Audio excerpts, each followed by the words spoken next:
Ever wonder how to get more leads for your business? I mean, after all, without a game plan for acquiring a steady stream of new inbound leads, your business may have a difficult time growing, let alone surviving. Hi, I'm Alex with Jotform, and today we're going to be looking at some of the best examples of lead generation that you can utilize to grow your sales.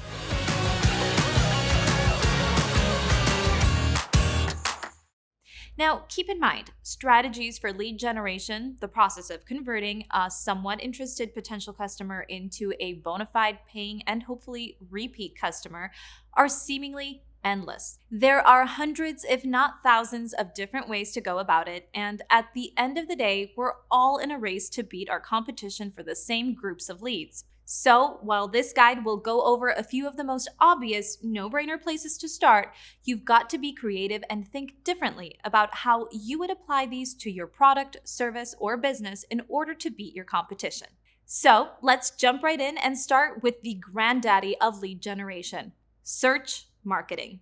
Search marketing, or as it's more popularly known as Google Ads, is probably the easiest way to get great leads. The reason that it's one of the most cost-effective platforms for lead generation is that, unlike most of the other tactics and strategies out there, Google Ads solves the timing issue. Think about it. If you're in the pest control industry, you could run some 30-second spots on local cable, take out a billboard in the area you serve, or even send out some of those bulk mailers that offer a discount to customers in your geographic area. The problem with all of these examples is that you're paying to get your message out there to a whole lot of people that most likely don't have any pest control issues right now, but hopefully they may remember you when they do. But most likely they won't, since you don't have millions of dollars to advertise continuously. But if you run some Google search ads in your geographic target area, your ads will only show up when someone is searching for pest control or bedbug eradication. In other words, people who are searching for something on Google are most likely doing so because they have an immediate need.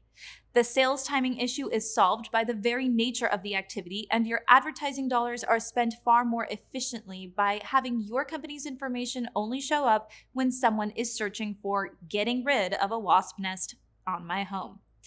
All right, let's move on to the next example of lead generation: landing pages. This is a nice complement to our previous conversation about search marketing.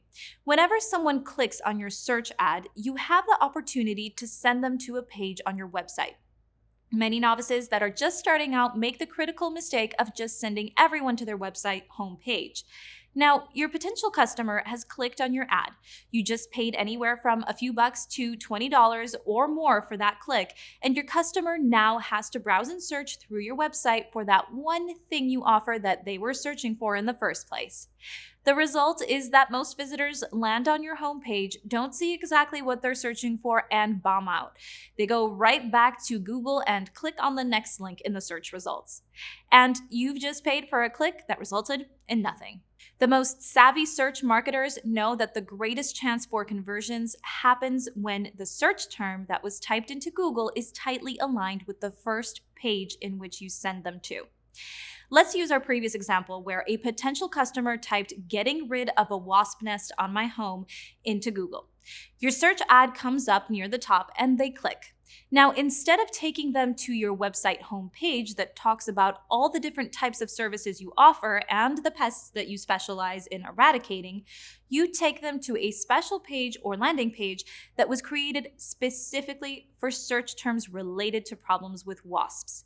Landing pages should be designed with brevity, clear and concise messaging, promotional incentives, and a strong call to action as top priorities. Your landing pages should be just the bare minimum information needed to convince the prospective client to take the next step, which would either be to fill out a contact form on that landing page or call you directly. Okay, let's look at one more no-brainer source for lead generation: email marketing. That's right, plain old sending emails. Well, wait, no, we're definitely not talking about you sending one email at a time yourself. Take your pick. These days, there's a plethora of email marketing and automation tools available that make the job of sending multiple emails to your target audience easier than ever. Again, Let's take the previous example we used above. Your WASP issue customer searched in Google, saw your ad near the top, clicked and went to your landing page that told them all about how quickly and easily you'd get rid of their WASP problem. You offered a discount of 20% off for new customers if they filled out the contact form on your landing page, which this person did. Now, regardless of whether or not they became a paying customer, you did something really important. You got their email address, and now you're able to send future marketing emails, educational pest prevention tips, nurture campaigns, and promotional incentives throughout the year based on typical types of pest control issues people are having. All of this, in essence, keeps your business and your brand top of mind with everyone on your email marketing list. You can even go as far as purchasing additional email lists for your geography and send cold email campaigns to this market segment as well. Marketing automation tools like HubSpot, Mailshake, and ActiveCampaign let you create multi-part email campaigns that automatically schedule over time and even shift communications from one type of campaign to another based on whether or not the target customer engages in a certain way with your emails. For instance, if one of your emails talks about preventing rodents from entering your garage and the customer clicked on the email but then browsed further on your site and showed more interest in controlling spiders, you can automatically switch them to an email campaign that focused on spider eradication. So now let's take a look at one last place for increasing lead generation. And this is probably the most overlooked one: your website. That's right, your website is pretty much the de facto standard when it comes to converting prospects into paying customers. For many businesses, their website is their number one advertising vehicle. It's usually the first place prospective customers go to learn more about products, services, and the company. The real question is, what kind of message or image is your website presenting? Is your website a catalyst for lead generation that encourages prospects to take the next step in the sales process? Or is it an outdated, confusing, and disorganized mess of a roadblock that turns people away to your competition? If the answer to that last question is the latter, then you really need to take a long, hard look at updating your website. After all, it's the place where almost all of your other digital marketing and lead generation activities end up. So you better make sure that it's serving its purpose and your marketing dollars effectively. All right, folks, thanks for taking a moment to learn about a handful of the most popular lead generation techniques out there.